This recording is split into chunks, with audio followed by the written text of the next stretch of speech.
फर्जी सर्टिफिकेट से नौकरी से जुड़ी ये बड़ी खबर आपको दे दें। ब्यावर एमएलए की बेटी पर फर्जी तरीके से नौकरी लेने का आरोप लगा है। बेटी की 40% से ज़्यादा दिव्यांगता पर सवाल उठ रहे हैं।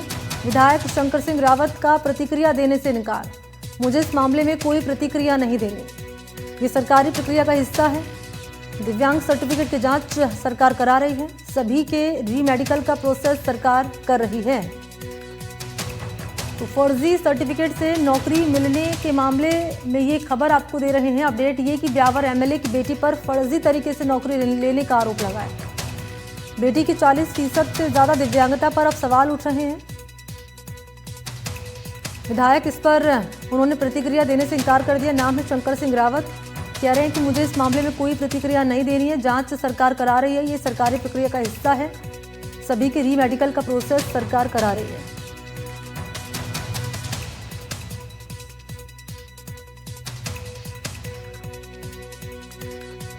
आपके सामने ऐसा सच रख रहा हूं जो पूरे प्रदेश के लिए कलंक है। हमारे ब्यावर के विधायक श्रीमान शंकर सिंह जी रावत ने, जिनको जनता ने सेवा और सुशासन के लिए चुना था, सारे नियम और कानून ताक में रखकर उन्होंने अपनी पुत्री के लिए एक फर्जी दिव्यांग प्रमाण पत्र बनवाया और आरपीएससी की परीक्षा में धांधली करके उसे 27/12/2021 के दिन नायब तहसीलदार के पद पर नियुक्ति दिलवा दी। ये केवल एक धांधली नहीं है, ये एक पात्र अभ्यर्थी युवाओं के भविष्य की हत्या है। मेरी मांग है सरकार से कि इस नियुक्ति की पुनः जांच करवाकर उसे तुरंत रद्द किया जाए और उनसे सारे भत्ते और वेतन की वसूली की जाए तथा विधायक और जो अधिकारी इस मामले में शामिल है उन पर कार्रवाई करके, उन पर सख्त से सख्त कार्रवाई करके उन पर जेल भिजवाया जाए। इस तरह से सख्त और सार्वजनिक कार्रवाई करेंगे तभी इस सिस्टम पर जनता का भरोसा बनेगा। ये केवल एक धांधली नहीं बल्कि right of person with disability act 2016 तथा बीएनएस की कई नई धाराओं के तहत ये एक गंभीर अपराध है। तो यहाँ पर आपने बयान सुना, एमएलए है, उनकी ओर से बयान दिया गया है और नाम है इनका शंकर सिंह रावत। कह रहे हैं कि ये गंभीर अपराध है। फर्जी तरीके से सर्टिफिकेट बनाया गया, उसके बाद नौकरी हासिल की गई और इस मामले में एक्शन होना चाहिए। हालांकि ऐसे मामले पहले भी सामने आ चुके हैं जिस पर एनडीटीवी राजस्थान ने प्रमुखता से आप तक जानकारी पहुंचाई थी, किस तरीके से फर्जी सर्टिफिकेट से नौकरी हासिल की जा रही। इसी कड़ी में एक और अपडेट ये है कि ब्यावर एमएलए की बेटी पर फर्जी तरीके से नौकरी लेने का आरोप लगा है और इस पर जब बातचीत की गई शंकर सिंह रावत से तो उन्होंने क्या कहा वो भी हमने आपको सुनाया। डिप्टी एडिटर हैं शशि मोहन शर्मा, इस वक्त हमारे साथ जुड़ चुके हैं। शशि मोहन शर्मा, ये बताइए कि कहां तक इस मामले में जांच पहुंची है, क्योंकि शंकर सिंह रावत कह रहे हैं कि सरकार जांच करा रही है, ये सरकारी प्रक्रिया का हिस्सा है। प्रक्रिया में क्या बातें अब तक निकलकर सामने आ रही हैं और विधायक की बेटी जिन्होंने फर्जी तरीके से सर्टिफिकेट, नौकरी, ये पूरा मामला उन पर आरोप लगा है, इस पर विधायक का अब तक कोई बयान सामने आया है? ये विधायक शंकर सिंह रावत से हमने बातचीत की। हमने उनसे आग्रह किया कि आप कैमरे पे बयान दीजिए, लेकिन वो इससे बचते रहे। हमने उनसे ये कहा कि आप फोन इन पर जुड़िए, लेकिन वो फिर इससे भी बचते रहे। उन्होंने सिर्फ संक्षिप्त प्रतिक्रिया देते हुए यही कहा कि इस मामले में सरकार जांच कर रही है और ये एक सरकारी प्रक्रिया का हिस्सा है कि दिव्यांगता सर्टिफिकेट और दिव्यांगता के जो री मेडिकल होने हैं उसके लिए कार्मिक विभाग ने आदेश पिछले दिनों जारी किए ही हैं। हमने विस्तृत रूप से खबर दिखाई थी, ये भी आपको ध्यान होगा। तो पहले पिछले 5 साल में जिनकी नियुक्ति हुई है उनके सर्टिफिकेट और उनके री मेडिकल होंगे और फिर उसके बाद में बाकी जो लोग हैं उनकी जांच होगी। पिछले दिनों एसओजी ने ऐसे मामलों की जांच की और कई मामले ऐसे आए जिनमें फर्जी दिव्यांग सर्टिफिकेट के आधार पर नौकरी ले ली गई, यानी जो वाजिब तौर पर दिव्यांग व्यक्ति है उसका अधिकार मारा गया। हालांकि शंकर सिंह रावत इस पर नो कमेंट कहते रहे, लेकिन हमारे बहुत आग्रह करने के बाद उन्होंने इतना सा कहा कि इस मामले में उन्हें कोई प्रतिक्रिया ज्यादा नहीं देनी है, बस सरकारी जांच है, जांच का हिस्सा है, जांच जैसी होगी उसमें सब सामने आ जाएगा और सरकार ने सभी के री मेडिकल के लिए आदेश दे रखे हैं, तो वो इसी प्रक्रिया का है। दरअसल ये जो पैरामीटर्स होते हैं, ये दिव्यांग कोई भी हो, देखने में क्या स्थिति है, उसके बिहेवियर में क्या स्थिति है, उसको अन्य लोगों के मुकाबले कितने प्रतिस्पर्धा में दिक्कत आ रही है, इन सब के आधार पर चीजें तय होती हैं।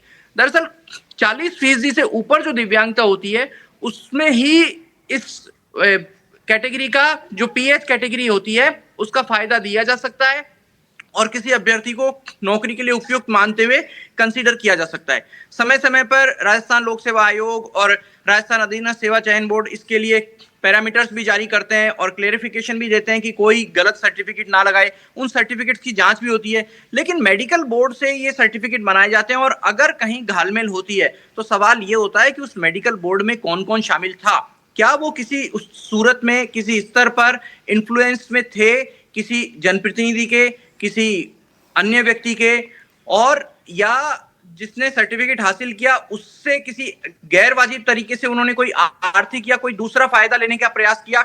इन सब चीजों को देखना चाहिए।